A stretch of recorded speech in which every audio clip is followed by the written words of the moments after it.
2020 жылдың 1 қаңтарынан бастап елімізде міндетті әлеуметтік медициналық сақтандыру жүйесі енгізіледі. Әлемдік тәжірибеге сүйенсек, көптеген дамыған елдерде бұл жүйе оңтайлы жолға қойылған. Мәселен, Франция, Швейцария, Австрия сияқты мемлекеттерде міндетті медициналық сақтандыру жүйесі қолданылады. Айтуларынша, аталған жүйе тұрғындардың әл-ауқатын жақсартудың бірден-бір жолы екен. Жалпы бұл бастама жайлы не білеміз, қандай артықшылықтары бар? Арнайы зерттеуімізден көрейік.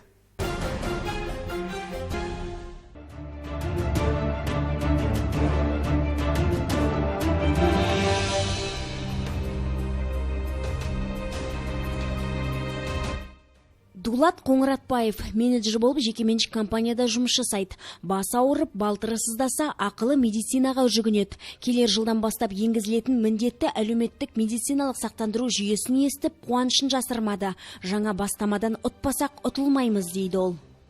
Өз пайдасын жақсы тигізеді деп ойлаймын. Себебі бұрын мысалы жаңағы МРТ деген нәрселерге көбінесе халықтың ақшасы жетпейтін болған.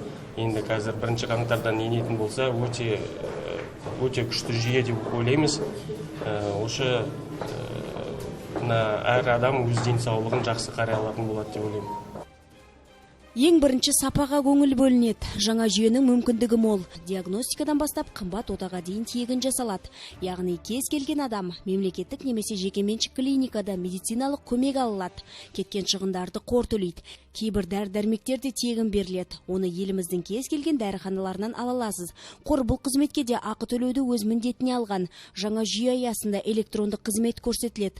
Тұрғыннан талап етілетіні уақытылы жарна төлеп отырсаңыз болғаны. Ал кей адамдар мемлекет тарапынан сақтандырылады.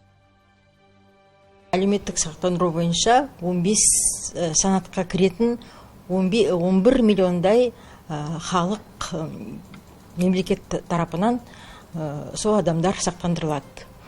Оған қандай азаматтар кіреді? Оның ішінде көп балалы аналар, 18 жасқа дейін балалар, алтын алқа, күміс алқа иелері, мүмкіндіктері шектеу азаматтар, қымбат тұратын зерттеулер, МРТ, компьютерлік томография, гормондар анықтайтын анализдер, онкомаркер анықтайтын, сондай сақтандырылған азаматтар сол көмекті ала алады. Жаңа жүйе емханалардың арасында бәсекелестік тудырып, жалпы тәжірибедегі дәрігерлер санының ұлғаюына септігін тигізбек. Бұл өз кезегінде дәрігердің жүктемесін азайтады.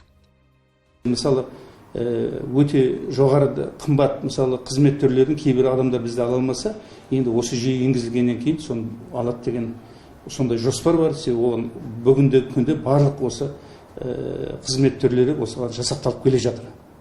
Ауру, жарақат алған кезінде, мысалы жүктілік кезінде, басқа да жағдайларда бұл өзі міндетті әлеуметтік медициналық сақтандыру жүйесі сол тұрғындарға сол бағытта ол үлкен кепілдік береді бүгінгі күнде. Әлеуметтік медициналық сақтандыру қоры науқастың мүддесін қорғайды. Мәселен, егер емхана сізді емдеуден бас тартса, әлде ем-дом көңіліңізден шықпаса, сіз қорға жүгіне аласыз. 10 дәрігер емделушінің құқығын қорғау мақсатында бақылап, қадағалап отырады. Айман Нұрмағамбет, Зелбай Нұрбай, Аптақпарат.